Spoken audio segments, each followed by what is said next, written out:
Good evening, folks. It's Diamond with the Oppenheimer Ranch Project and Magnetic Reversal News, bringing you the news you need to know.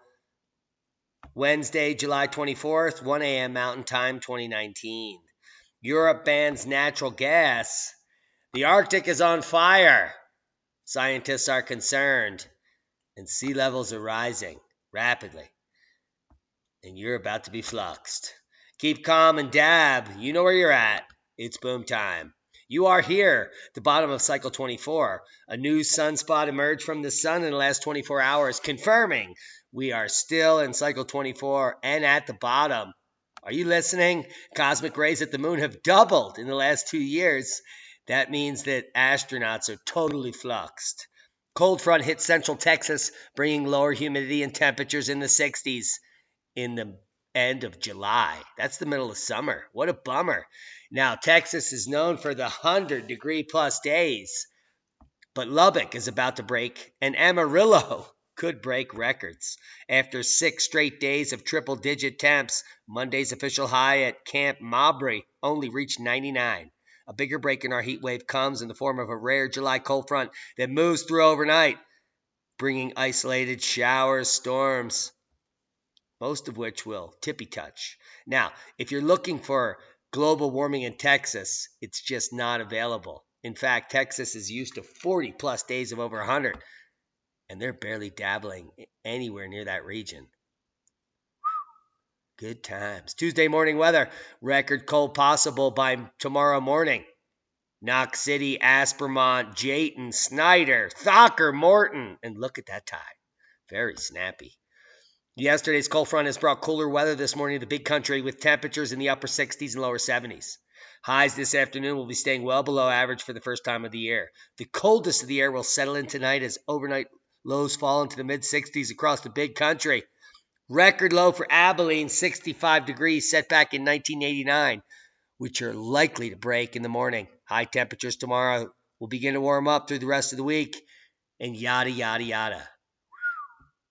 No one's reporting on that but Diamond. All-time record low temperatures set across Montana. One tied back to 1898. That was a great year. With the few days of eastern heat taking all the headlines, the anomalous and long-lasting infecting. I can't even read this. Cap fixture electroverse.net, please. Swimmers may risk illness at these poop-tainted U.S. beaches, study finds. Well, there's no poop there on the four-wheeler, I assure you. Rip currents are powerful, narrow channels of fast-moving water that are, they're prevalent along the East Coast. We know that. But poop, almost 60% of 4,523 U.S. beaches tested for poop last year. Yes, 60% of beaches are filled with poop. Aren't you glad you live on the beach? Building heat and monsoon in the west, comfortable weather in the east, as the heat wave never existed. Monsoon moisture will produce a marginal threat for flash flooding for the Four Corners region in the next few days. I haven't seen it yet. While heat gradually builds in the desert southwest and portions of California. Yeah, it's summer. I guess heat would build then. But much of the central and eastern states are going to cool out and break records. And there's nothing to report here from the global warming alarmists at NOAA. It's a blank map. Downgrade service. This is coming from the real deal, John Fer in Iceland geology, #1 source. Magnitude 4.6. Felt in northern Iceland just moments ago before we broke this. Outside of Siglufjordur town, in northern Iceland, this earthquake was felt over a wide area. There's very little details coming out, except that the USGS has already downgraded it to 4.2, which, by the way, is 4,000 times weaker than the one it actually kicked off at. We have some activity in Cali in the mid-2 range, which would be expected as aftershocks from that major activity earlier in the week. Worldwide volcano news update. Popo, Reventador, Sangay, API, Sabancaya. Now, Sangay, API, 8,000. Popo, puffing again to 19. pretty consistent over the last few days, as well as Krakatoa ubinus, Ibico, and others. We're watching for the big one to puff right out of Iceland. Kale is now one of the most pesticide, did I say that right? Contaminated vegetables. Well,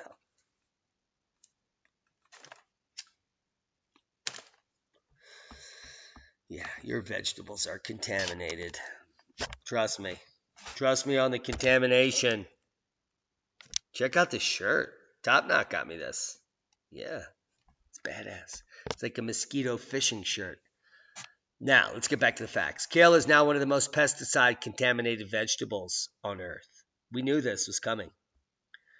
The Environment Working Group, a watchdog group, published its Dirty Dozen and Clean 15 list annually. I always have that card in my pocket or my wallet. And kale ranks as the third dirtiest produce item. That's because everyone wants the kale to be healthy. So they're spraying the shit out of it with pesticides and herbicides. And, oh, God. And I've even heard that almost all of the brassicas have become contaminated with glyphosate genetic. Anyway, NASA finds Mars proof of life in Gale crater. Not really. And if you read this, it's basically mainstream is just going off a limb here. And this one scientist says, yeah, millions of years ago, there was life and blah, blah, blah, blah. It's like Tolkien. Europe bans natural gas in new homes. The cheapest, most abundant source of energy on the planet is being banned from your ass. So that you're completely eliminated from being comfortable and spend all your money and you're totally... Biological criteria ensure morphology as superior evidence of sea level change. Now, I want to inform you, people, that I've been a scientist since the 90s, and I have some of my abstracts up here on ResearchGate. Now, what that entitles me to is access to other scientists that I support their work, and this paper is an early release for the conference of the Fifth World Conference of Environmental Studies in 2019 in Toronto in the end of August. And it's on sea level change. And Niels Axel Morner offered me this abstract ahead of time, before it's released, before it gets released to the public. And I just want to tell you about where the public is at right now. Thanks to climate change, parts of the Arctic are on fire. Sea level's rising and you're all going to die, and scientists are concerned. Except for Niels Axel Morner. And I don't know if you know who he is, but he pretty much is in charge of everything that has ever been done. He's a member of the Paleogeophysicists and Geodynamics Institute in Sweden. He's been the head of the department from 1991 to 2005. Not only that, if you look at his resume, it is exceptional. I don't even know if we can get that. Let's just look at what we got here. Yeah, take a look. Head of the Institute of Paleogeophysics and Geodynamics Institute from 1991 to 2005. Professor, Swedish Research Council, Paleogeophysics and Geodynamics in Sweden, Stockholm. Institute of General Geology and Paleontology, University of Western Ontario, and so on and so forth. This is a very, very studied man. And the paper coming out in just a few weeks that will be presented. It's going to be presented at the Fifth World Conference of Environmental Science.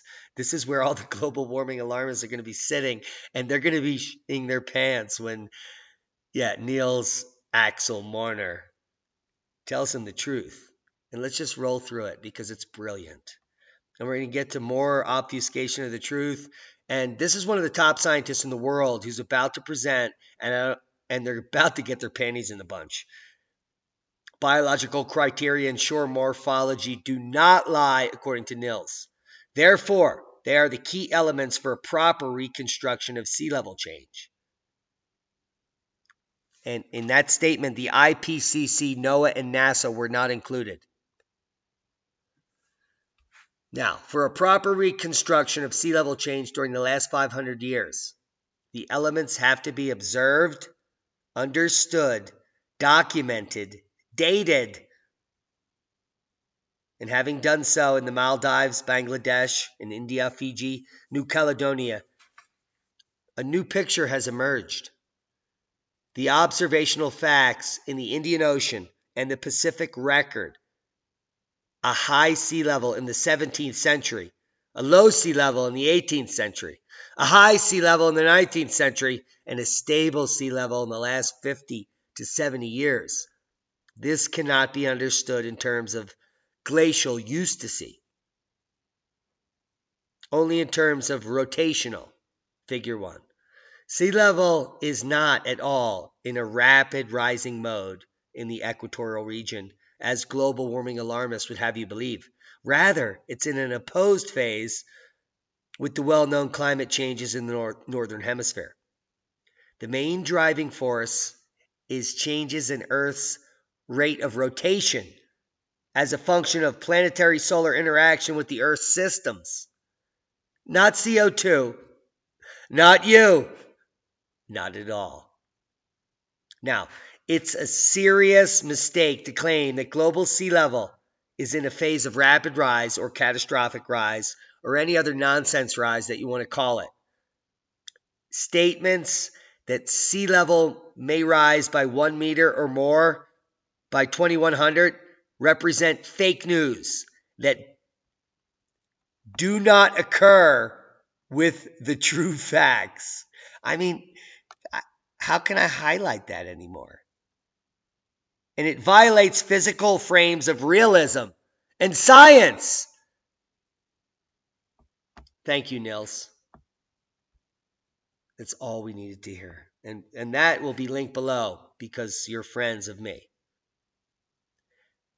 And now let's talk about some fraud. Thanks to climate change, parts of the Arctic are on fire. We're burning up. Here's a new one, just published moments ago. Common Dreams. Satellite images ignite alarm over unprecedented scale and planetary heating emissions of raging Arctic wildfires. And then there's like a picture and you're like, oh my God. It's like, oh, Russia's burning up, man. We're burning up. I can't do this anymore. This should be like rolling. This is a really good jiffy. So, as sea level rises,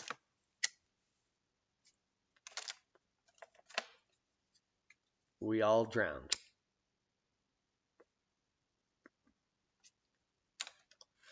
There it is. You're drowning. Yes. And then look at this guy. This is great. Look at this jiffy. That's global warming right there.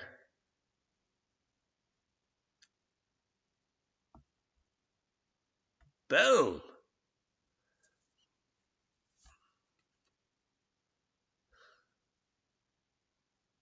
That's where we're at, based on science. Cosmic rays have doubled on the moon in 2 years, and Russia's on fire. Now let's get to the facts. Arctic forests are on fire now more than any point in the last 10,000 years. This is the title coming from Smithsonian. It's almost embarrassing. They add tweets and twits and other shits. But here's the paper. I researched this. It took me like 18 minutes to figure out the fraud. 6 years ago, a paper came out on the recent burning of boreal forests exceeding the fire regime limits of the past 10,000 years. Now, before I delve in to this abstract, let me just make clear the fact that all of North America burned to the ground 12,500 years ago. The whole northern hemisphere in a black mat, which is now corroborated worldwide over the last decade. Yeah, through all of Siberia and all of North America and all the way around Asia. It all burned. And this paper coming out in 2013, July 22nd, recent burning of boreal forests exceeding the fire regime limits of the past 10,000 years, has been latched onto by global warming alarmists and obfuscated from the truth. And in this paper, they conclude that, right here, fire frequency and area burned increased 6,000 to 3,000 years ago, probably as a result of the elevated landscape flammability associated with the Miocene warming. And then, during the medieval climate anomaly, 1,000 to 500 BP, the period most similar to recent decades,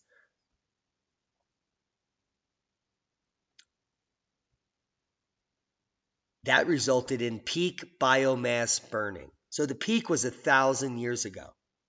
And now we're headed back to a similar period. You know why? Because it's approaching a similar warming.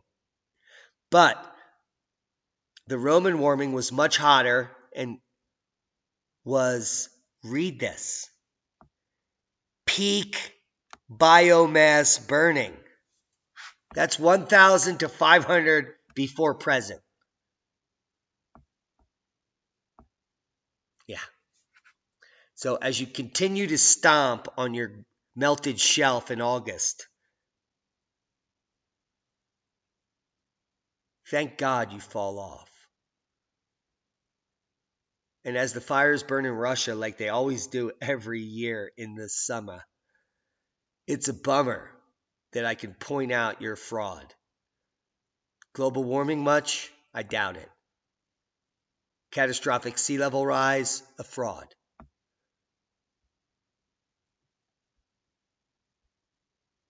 We're trying to teach you some facts.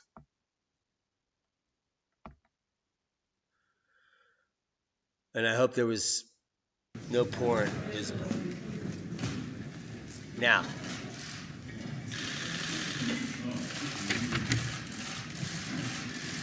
what you're looking at here should scare the shit out of you. Look at all the cameras going off. This is back in 2016, and it needs to be heard. It's 30 minutes long, and it may bore you. Good morning and welcome.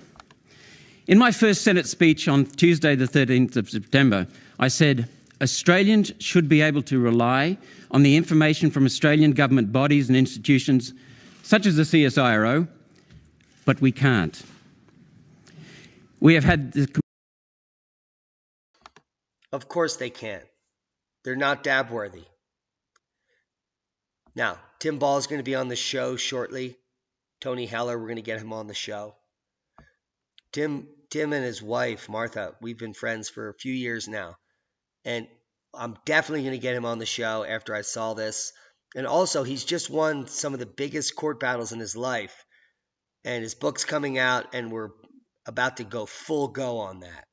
Tony Heller, he's an outlier. But both of these guys are champions in the realms that I work in, and that's paleoclimatology, or just climatology, because until the last 15 years, there was no climate field called climatology. It was all paleoclimatology, until the global warming alarmists invented their own field of science where they could indoctrinate idiots that didn't study the past and only studied the future. I hope you enjoy this expose on idiocy, policy making, and the fraud in your government, NASA, and NOAA. And please give a thumbs up, comment below, and share this with everyone you know. Do a dab. Do it now. 30 minutes. Let's do this. Are you ready for the truth? I doubt it. Noted scientist and engineer in Tony Heller. He has relentlessly exposed the blatant corruption of temperature data by a handful of staff at NASA's Goddard Institute of Space Technology, Space Studies. And with us in the room is Australian scientist Mr. Peter Bobroff, who is a member of the Order of Australia for Services to Research. The very first thing I did after being sworn in as a senator was to leave the Senate and go to my office and write a letter to the CSIRO's Chief Executive, Dr. Larry Marshall. I asked him to present the empirical evidence that proves human carbon dioxide is affecting global climate. After pinning him down with the help of 2 ministers, we had the presentation on the 26th of September. And I would like you to, we have press packs here, we would like you to see the letter that I wrote to him. I want to introduce 3 phrases. The first phrase is, no danger. Should make everyone happy. No danger. The second one is fabricated data. And the third is groupthink. Now, our findings that I'm going to go through are in response to the CSIRO's document, and this is my response. But you'll see from a link within here that it actually ties to a huge website that comprehensively presents the empirical evidence. Empirical evidence is what decides science. It's the hard data, the physical measurements, the physical observations, the hard facts. And it is linked to this document, and you're welcome to scrutinize it. You'll see that in a little while. Amazingly, I asked the CSIRO's chief climate scientist what in the last 2,000 years, what in the climate record for the last 2,000 years points to imminent danger. They refused to state anything. There is no danger. The empirical evidence shows there is no danger in the climate record. The second thing that we learned was that the CSIRO has no empirical evidence that proves carbon dioxide from our activity affects climate. None. The third is that some of the CSIRO's claims actually contradict empirical evidence. They are unscientific. The onus of proof is on the CSIRO. Minister Hunt, former Minister for Energy and Climate Change, has stated that he relies upon the CSIRO's advice, the Bureau of Meteorology's advice, and advice from the Intergovernmental Panel on Climate Change, the UN's climate body. Not one of those bodies has any empirical evidence that we are affecting climate. We also learned that the CSIRO has done no due diligence on the data on which it bases its claims. Now that is astounding. We are paying tens of millions of dollars to the CSIRO, and they have not done their due diligence. Instead, they rely on corrupted data from the Bureau of Meteorology, corrupted data from NASA's Goddard Institute of Space Studies, where a handful of people dictate what's going on, the CSIRO relies upon the UN IPCC's corrupted data. And yet this CSIRO's advice is the result, or is the basis for the climate policies of each of our major parties. I want to look at the fabricated data before handing over to Tony. There are places in the Bureau of Meteorology's record where there's no data being taken, no data measurements, and yet they're given measurements. There are places such as Rutherglen in the Bureau of Meteorology's record that the real data shows a cooling trend, and it's been manipulated into a warming trend. So we can, in fact, say that global warming in a computer is man-made. But it's not at Hazelwood Power Station. The Australian temperatures are corrupted. We saw in the records of the Bureau of Meteorology in the 1880s to 1890s, temperatures that were warmer than today, warmer than. And then we've seen a cyclical increase, decrease, warming, cooling. So what happened after the 1880s and 1890s was it dropped to around the lowest point in the Bureau's records, to 1910. And the Bureau and the CSIRO, when they present us with the temperature data, they omit everything before 1910. So we start from a very low point. Then the temperature increases to the 1930s and 40s. And then it decreases for 40 years. The longest temperature trend in the last 120 years is 40 years of cooling while we were pumping out carbon dioxide around the planet. Carbon dioxide did not cause that cooling. And then it increased slightly. And then we've had 20 years of no temperature rise, despite China and India putting out massive amounts of carbon dioxide. And what's happened is the Bureau has reduced the 1930s temperatures, increased the temperatures during the cooling period, and increased the temperatures later. So instead of seeing this, we see this. I'll now introduce Tony Heller, who will be talking more about the corruption of temperature records. Great. Thank you, Senator Roberts, and thanks for inviting me. This is my first visit to Australia. I'm having a wonderful time here. It's a great country. I've met wonderful people, beautiful, love the wildlife here. And what Senator Roberts was saying was absolutely correct about the Bureau of Meteorology temperature record. I've looked at it in some detail. And there's fairly good records going back to, say, about the 1850s, 1860s. And what we see is that 1910 was the coolest period in the Australian temperature record. And that's where Bureau of Meteorology starts their graphs. Of course, if you start at the coldest temperature, you're going to see an increase moving forwards to the present. You know, had they created a graph, their graph started in, say, 1878 or around there, we would see little or no warming across the Australian temperature record. But what really got me interested in the work that Senator Roberts was doing was the Q&A show with Professor Brian Cox from the BBC presenter. And I saw that, and what Brian Cox did was he held up a graph of NASA temperatures showing temperatures warming. And he sort of implied that this was very bad, and if you don't believe this, you probably don't believe that NASA ever landed a man on the moon either. And that's something I've studied quite a bit, and I was sort of stunned by this because I realized that Professor Cox had probably actually not done any research on this subject at all, or very little, if some, because the actual people who went to the moon, the Apollo astronauts and people associated with it, have been very critical of the NASA climate and temperature programs. In fact, there's only one scientist who's ever set foot on the moon. It's Dr. Harrison Schmitt. He's a Harvard PhD. He was a U.S. senator. He was my senator in New Mexico. And he's been a very outspoken critic of NASA's climate activities. And similarly, there was a group of 49 of NASA's top people from the Apollo program, scientists, engineers, administrators, and astronauts, sent a letter to the NASA administrator several years ago criticizing them for their climate work, saying that they were embarrassing the agency, the work they were doing was substandard, and that they were damaging the good reputation which the Apollo people had created for the. Now, I haven't heard any of this. Have you guys heard any of this? I haven't heard about any of this from the mainstream. So if you think that the mainstream is telling you the truth about what's actually happening, they're not. Tony Heller is telling you the truth. People like Tony Heller and I and Tim Ball are putting ourselves out on a line here to tell you the truth because we have nothing to lose. And they will attack us, and we're willing to take it for humanity.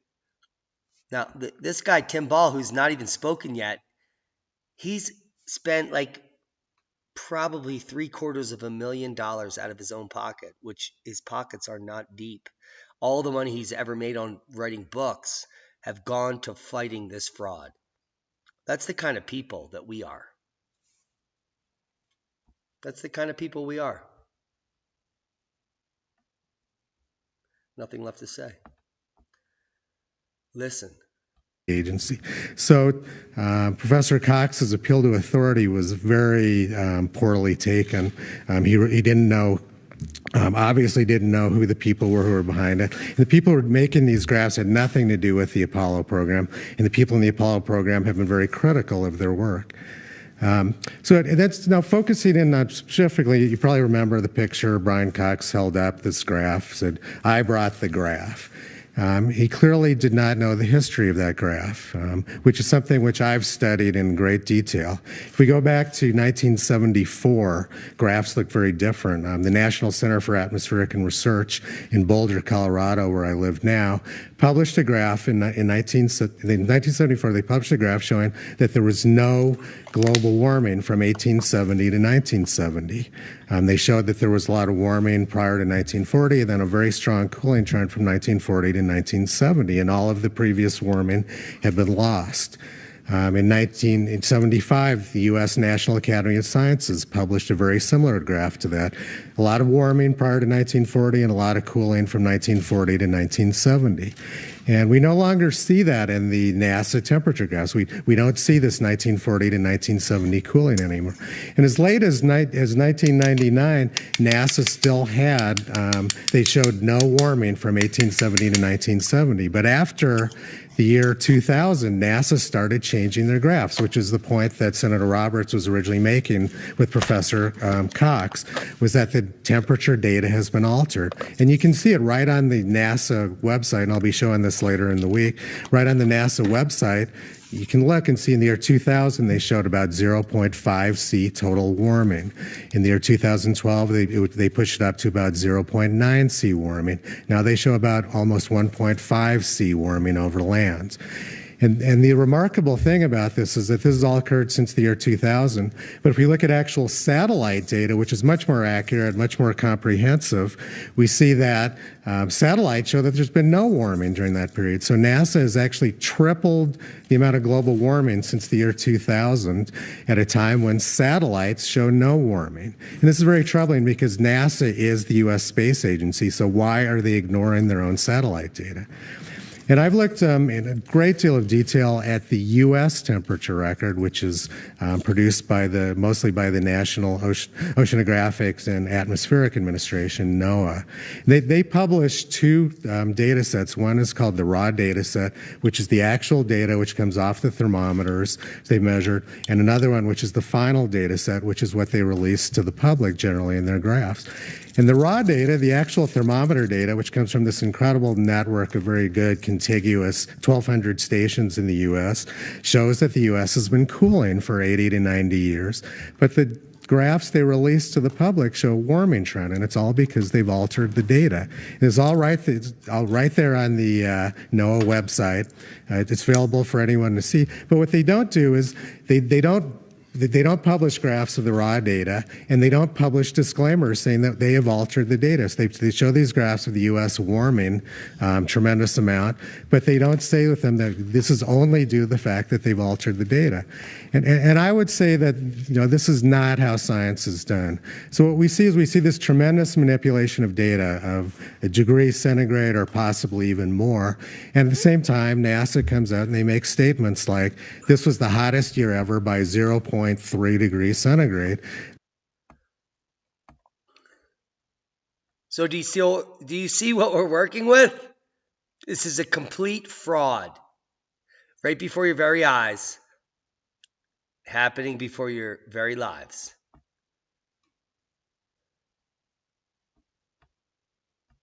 Oh, yeah. But they've altered the data by 1 degree centigrade, so it's pretty meaningless, the kind of things they're saying. And my final comment, I would say, is I've worked on many very mission-critical projects, life and death projects, where everything has to be absolutely right. And I would say, after looking at the NASA data, the way they've worked with the data over the last 10 years, had they been in charge of the Apollo moon mission, that rocket never would have gotten off the ground. Thank you very much, and I agree. My first visit to Australia, and it's a great honor to be here and to help Malcolm Roberts in exposing what I consider the greatest deception in history. And I don't think that's hyperbole. There have been deceptions, but none on the scale that this has occurred, where it's affected every country, every citizen, and policies are being driven that are detrimental to progress and advance and longer life. So it's a very important issue for me. I've been studying climate for 42 years. When I got into the business, global cooling was the consensus. And I was as opposed to that as I am to the warming, because I knew, looking at the long-term record of climate, that it fluctuates and varies all the time. It's always changing, always has and always will. And I also realized that what was going on was well within natural variability. But of course, the story that was out there was this is unnatural, therefore it must be something that humans are causing. And what happened in the cooling trend was they said, oh, the temperature's going down, oh, and simple linear trend, it'll keep on cooling. But then, of course, it did, because it was natural, started to go up again in the 80s, and then the trend was upwards, and everybody got on what I call the trend wagon. The question that should come out of Tony's presentation to you is, why on earth was this manipulation going on? Because one of the things I find when I talk to audiences and explain what is happening, the question immediately is, what's the motive? What is the purpose of this adjustment of the data? And I can tell you how it came about. The whole global warming and climate thing is a subset of the environmental trend that we're in. An environment is very necessary, very good shift, paradigm shift. But certain people grabbed it and saw the political and financial opportunities in it. A group called the Club of Rome, which was formed in Rome in 1968, took the Malthus idea that the world population would outgrow the food supply, and they applied that to all resources. They said the world population would outgrow all of the resources. And they produced a study with simple computer trends called limits to growth. That, by the way, is where the words peak oil came in. Oh, we're going to reach a peak in the amount of oil, and we see how that's been completely destroyed. On the climate side of it, they wanted something that was affecting the whole globe, because they knew that they could not get every nation on Earth to agree on something. So they wanted a threat from space, if you want. The whole world is threatened by global warming. That's why global warming and climate became the vehicle of choice for their political agenda. And the key person in all of this, and in an obscure book, which is very difficult to get now, and I recommend this to you as journalists, because Elaine Dewar was an investigative journalist at the Hamilton Spectator in Canada, and she had a list of all of the environmentalists in Canada and wanted to write a book in praise of what they were doing, saving the planet, doing noble work. The more she did her research, the more she found that they were more corrupt than the people that they were attacking. That people like Elizabeth May, the head of our Green Party, and Maurice Strong in particular. Now, Maurice Strong is a name that you should all become familiar with. He died recently in China, and he was in China because he could not go back to the United States because they wanted him for involvement in the food for oil crisis in Iraq. And what Strong did was, and in the interview with Elaine Dewar, she said, well, what's the problem? And he said, the problem for the planet are the industrialized nations. It's our responsibility to get rid of them. Because they saw that it was the industrialized nation. Everybody was using too many resources, but the industrialized nations were using them at an even greater rate. So we had to shut down the industrialized nations. I want you to think about how you would do that. Because one of the things that I've found that's amazing about looking at these people is not only do they have an idea, but they have ways of implementing it. Maurice Strong is one of those people. And so he in response, well, first of all, Elaine Dewar said to him, why don't you run for politics? He said, no, you can't do anything as a politician. She said, what are you going to do? He said, I'm going to go to the UN where I can get all the money I want and not be accountable to anybody. He went to the UN, he set up the United Nations Environment Program, out of which came the Intergovernmental Panel on Climate Change. That panel was set up deliberately to isolate CO2 as the cause of the problem. Now, how did they do that? Well, I think you have been around long enough to know that when commissions of inquiry are set up, the politicians try to limit them by the terms of reference. I know that. I've been on lots of commissions of inquiry. With the Intergovernmental Panel on Climate Change, they were told only to look at human causes of climate change. The problem with that is you can't possibly identify any fraction that might be due to humans if you don't know what the natural variability is and what's causing it.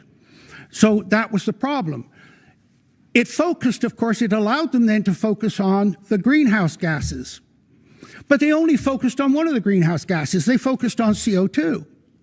Why did they focus on, or why didn't they focus on CO2, by the way, is only 4% of the greenhouse gases. How many people know that? They completely ignored 95% of the greenhouse gases, which is water vapor. And they said, oh yeah, humans produce water vapor, but it's such a small amount it doesn't affect anything. So 95% of the potential greenhouse effect is completely ignored in those IPCC reports. And so you see the problem.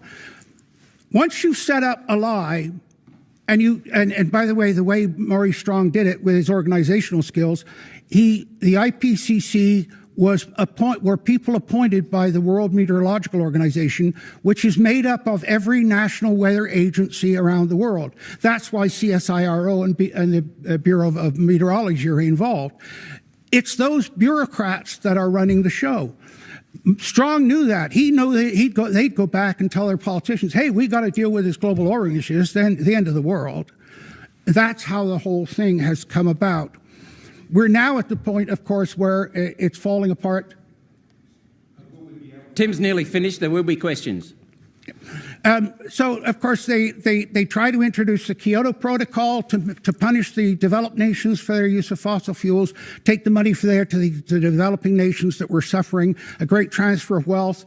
That was exposed when what the scientists were doing was the corrupt science was exposed through the leaked emails from the University of East Anglia. They then replaced the Kyoto Protocol at the Durban conference with a Green Climate Fund. That was approved recently at Paris and was ratified in the last couple of days, signed into law.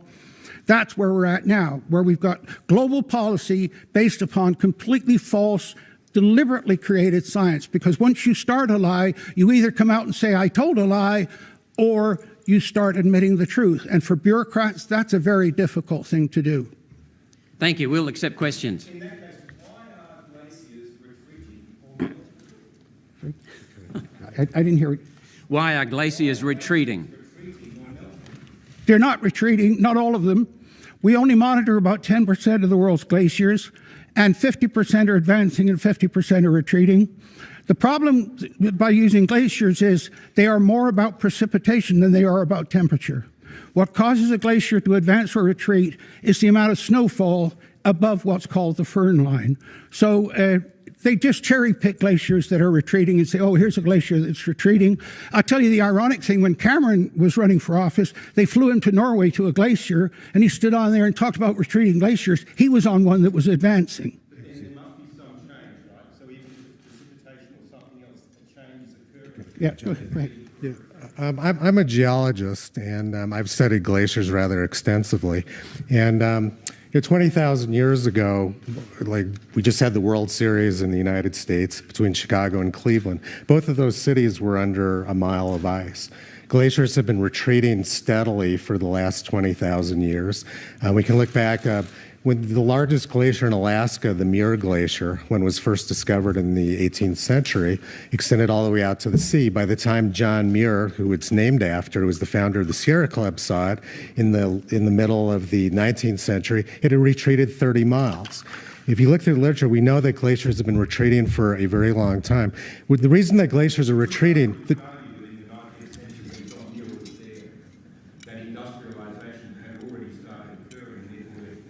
Well, if you look at graphs of sea level rise has been rising steadily for 20,000 years. The first people who came to North America walked across the Bering Strait because there was so much water locked up in ice at that time. Sea level. I'd like to point out the anger and vitriol in the crowd at this point, because all of their hopes and dreams of a destruction due to global warming have been destroyed by these two men presenting their facts, just like I do every single night. It dropped, 400 feet below what it is now, and they're able to walk across. So we can see from sea level that the glaciers have been melting steadily, and that's what happens because we're in an interglacial period right now. Glaciers will continue to melt until we start back into another ice age. Think of an example of you're sitting there, you've got a glass at the bar, and you've got ice cubes in the glass. Those ice cubes are melting, right? And they're going to melt until they're gone. Does that indicate that the temperature in the room is increasing? No, of course not. All that it means is that the temperature is above freezing. And that's what an interglacial period is. There's tremendous amounts of records showing that glacier has been melting for hundreds, thousands, tens of thousands, 20,000 years they've been melting. So that's not evidence of global warming. All that is evidence of is that the temperature, average temperature in these regions is above freezing as it has been for the last 20,000 years.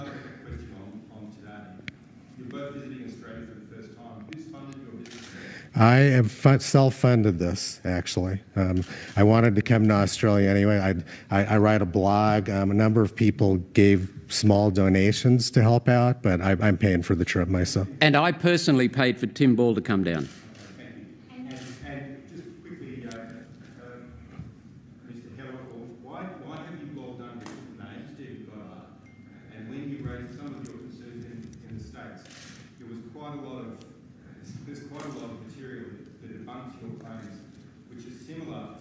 similar to the ones you're making here, that the raw data of temperature is Right. Well, it's very hard to argue against, to debate sort of vague claims like this. I'm be perfectly happy to discuss with you at any time any specific claim that's been made that you say has been debunked, and I think I can make a very effective argument. And he will be here with Professor Ball tomorrow in this same room from 8 o'clock till 10 p.m. to deliver a presentation, slides, all the data you want will be there, and there'll be open question and answers afterwards. This lady has been waiting very patiently. Senator, what do you hope to do with this report? Do you hope for a Senate inquiry, and do you have any government support for any action on this? Well, we'll be making sure first of all, that the ministers uphold their responsibilities to the Parliament. We'll be holding them accountable to the people of Australia, because in Queensland and all across Australia, we are tired of being ripped off, and that's what's happening. These ministers are either part of the scam or they are complicit by not doing their due diligence. I started that program 9 years ago, and they still have not done their due diligence. I'm helping them to do it. What we'll be doing is making sure that we can help the ministers and the chief executive of the CSIRO fulfil their responsibilities to the Australian population. Now look, this is years ago. None of this has taken place. The fraud has been perpetuated for years since this time. This is back in 2016, July, and it's 3 years now. Same shit, same day. I hope you got something out of the video. I could continue to play this ad nauseum, but it makes no sense. I think you got the point. The point is, the facts are in. Proper prior planning prevents piss poor performance. Do a dab. You know the facts. The facts are in. Check out our Preparedness store. Thank you to all our Patreons or one-time donors. And thank you to Top Knot for kicking ass and taking names. Keep stomping on the ice. We love you. Be safe. And that's boom.